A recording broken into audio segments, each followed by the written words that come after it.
differently abled, differently. Many families face a lot of challenges and feel isolated and overwhelmed when taking care of children with disabilities. Andy Speaks strives to help these families to navigate their day-to-day activities through their various programs. Take a look.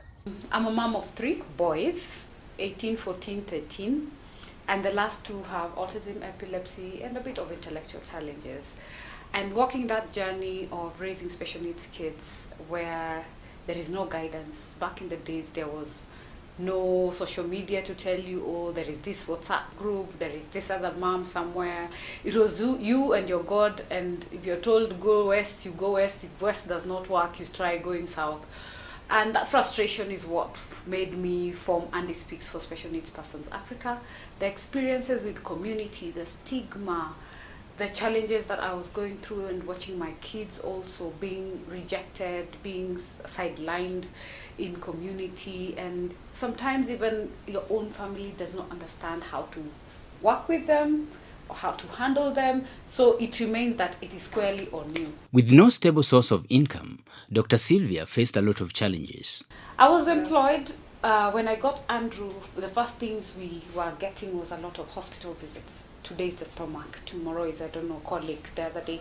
So, and then the constant doctor's visits, because he started getting epilepsy first before we even knew he was autistic.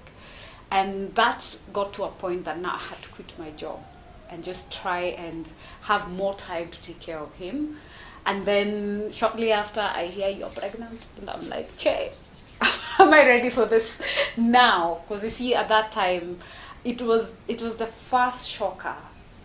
And I even thought of not doing it, you know.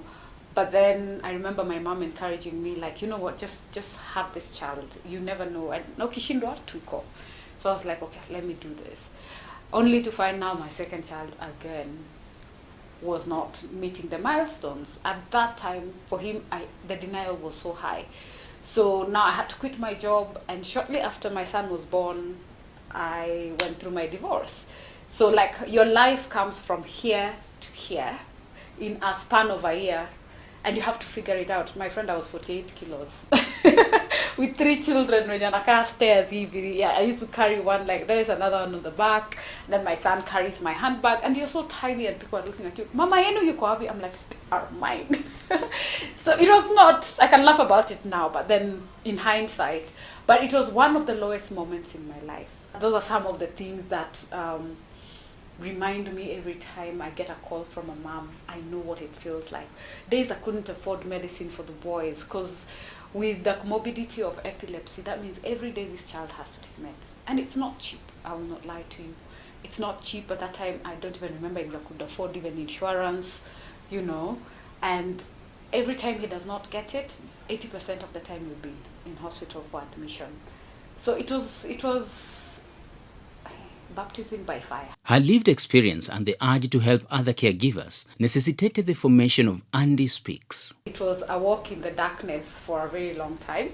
And after a while, I was like, you know what, I can do something about it, because once you go through it, you realize the gaps. And I put it in my heart, or rather, not even me, God put it in my heart through Proverbs 31, 8 and 9, which says, be the voice of those who cannot speak for themselves and ensure justice is done. So that kept coming, kept playing when I was questioning, like, why did you do this to me? Because as a parent, and of course at that time, nilikuwa nimesha watch one, nilikuwa peke yangu. So I was doing this alone, and it was difficult, emotionally, economically. You become someone else. And God says he puts things in us we never understand what for. When I was doing my graphics, when I was doing my PR, I did not know that this is how I was going to apply it in my life, advocating for special needs kids, doing the posters to raise awareness. Yeah, you see, so even careers, it's not the career that you're starting with that is where you end. So from a graphic designer to a disability advocate, I'd never see that coming. Through their various programs, they are able to cater for the needs of each child. When you see a caregiver come and they really want to be here and they want to do the best for their child, and what they're offering, you just know you will die. Like the next day they'll come find a padlock kama tumefukuzwa. So to safeguard that, we've created a program, because remember the center was set up for one-on-one, like 1 hour full attention, one child, which is still there. But we've introduced the new program where now someone can come like a school, right? Because we want it to be, it's got 10 years of therapy. Let's make it 3 months of intense therapy and seeing results. So that now you can be doing that once a week, just like management, you know, of ensuring the child is still doing what they're supposed to do. So that's the latest program that we started last month, where a parent can come for 3 hours, and it's even way cheaper, but then now we will be taking a group. She says every day is a learning day as they are faced with new cases. One of the greatest lessons I've seen, it's easier when it's not your child. I know many might disagree, but personally, I think I've put so much pressure or expectations for my kids that you get frustrated. But when it's a different child, you're a bit more patient. And like, you know, autism is a spectrum, so we see all kinds of kids. And today, a kid will come and they decide, today we are crying. We are not entering, we are not boarding. And the entire team, the good thing is, you see, with that multifaceted, because we have a male OT, we have a female OT, we have a speech therapist, I'm here as a parent, the entire staff has been in this space. We've had 5 years of experience handling kids and even more than that. So we are able to consult, which is the best way to support. To create more awareness, she is using the art of storytelling to reach various audiences. We want to change the narrative of teaching adults that disability is important. So what we are doing is we're doing school books and storybooks so that children can learn and understand about difference. So the first book series we did is called Mochabo and Neuropal. So for those who think this is me Mochabo, no, it is my son. The last born is also called Mochabo. It's called Bradley Mochabo. And this is just stories of the experiences they have in life, and as neurodivergents and interacting with the community. So like this one is about tree planting, which we also do with other special needs schools. So we go to the school, we sit, we read. It comes in hard copy. We have audiovisual with sign language, which we also give to the school, so that the audiovisual learners and those ones who read sign language can also be able to engage. And it is very simple and pictorial, and it has activities where now the children have to take part in. So the second book will be coming out in the next 2 months, and this one is about acceptance, and this one is targeted now for caregivers. The child that God gives you, embrace them for who they are. One of Andy Speak's signature program is the annual Ride for Autism Africa. During the rides, what we do is from the various destinations, we select a school which we would renovate if it needs renovation, get a space and set up a therapy center, and then give them the right equipment. Because, you know, with time you learn that it's not your basic pencil and book for them. They learn totally different, and we need to teach them how they learn. Like I have one who's an audio learner, the other one is a very visual learner. So you have to adopt according to how an autistic mind works. Personally, I'm neurodivergent, but more a bit of autism and ADHD. And I went through the challenges in high school, that change of the learning styles. So when we are equipping the schools, it makes it easier for these learners to quickly understand. And we have several success stories of kids who've integrated over into the mainstream. The thing that slightly changed is now we're doing the Nexus, which is therapy centers for the community. Remember, there are kids who are already in school, there are kids who are at home who cannot be accepted into school. So that's the bridge we are trying to bring closer. And the one thing we're doing different for the ride this year, we are having a fitness morning. We're calling it Fitness Flag Up. So the challenge is Move for Autism. Even if you're not a cycling person, you're not a biking person, you're a swimmer, you're a golfer, whatever it is you like doing, you can just do it. Make a pledge, like I'll do 20 kilometers for autism in the month of April or the whole year, whichever it is. And then dedicate, like, let's say I'll give 1,000 bob for every kilometer. This year, the event will be held on the 29th of March at the University of Nairobi. We're inviting everyone to the UON grounds, where if you want to cycle, you will cycle. If you want to dance with us, Zumba, if you want to do aerobics, we shall be having instructors who will support us with this.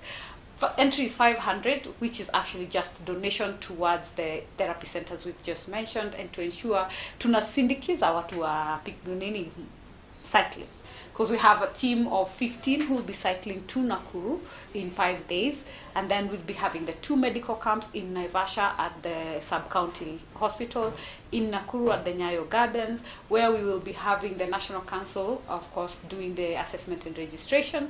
We'll be having education assessment courtesy of KISE. We'll have a medical camp and also teaching parents and the community how to play with special needs kids, even if it's a pen. You can donate. That 100 bob will be a special pen to help a child write faster.